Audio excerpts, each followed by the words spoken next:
தமிழர்களின் உணர்வுகளை புறந்தள்ளி டங்ஸ்டன் சுரங்கம் அமைக்க முயற்சிக்கும் ஒன்றிய அரசின் சூழ்ச்சி திட்டத்தை மக்கள் முறியடிப்பார்கள் என்று மார்க்சிஸ்ட் கம்யூனிஸ்ட் கட்சி தெரிவித்துள்ளது.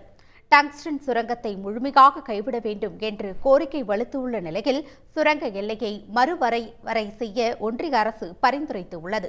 இதற்கு கடும் கண்டனம் தெரிவித்துள்ள மதுரை மக்களவைத் தொகுதி எம்பி சு. வெங்கடேசன், அரிட்டாப்பட்டி மற்றும் மீனாட்சிபுரத்தில் சுமார் 193 ஹெக்டேர் நிலங்கள் மட்டுமே பல்லுயிர் கலாச்சார பகுதியாக அறிவிக்கப்பட்டு உள்ளதாக கூறியுள்ளார்.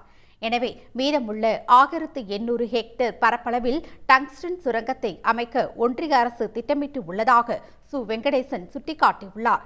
மேலும் வரலாற்று ரீதியாக முக்கியத்துவம் வாய்ந்த புராதன சின்னங்களை பாதுகாக்கும் அறிவிப்பும் இல்லை, ஒன்றிய அரசின் அறிக்கையில் இடம்பெறவில்லை. எனவே இத்திட்டத்தை முழுமையாக கைவிடுவதே சுற்றுச்சூழலை பாதுகாக்கும் என்று அவர் தெரிவித்துள்ளார்.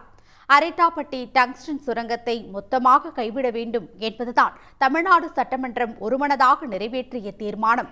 அனைத்து அரசியல் கட்சிகளும் இதற்கு ஆதரவு தெரிவித்துள்ளன. எனவே 8 கோடி தமிழ் மக்களின் உணர்வுகளை புறந்தள்ளி பாதுகாக்கப்பட்ட பகுதியில் வரக்கூடிய ஒன்றிய அரசின் சூழ்ச்சி மிகுந்த திட்டத்தை மக்கள் முறியடிப்பார்கள். அதுவரை மக்கள் போராட்டம் தொடரும் என்றும் சு. வெங்கடேசன் கூறியிருக்கிறார். உடனுக்குடன் செய்திகளை தெரிந்து கொள்ள சன் நியூஸ் பெல் ஐகானை கிளிக் பண்ணுங்க.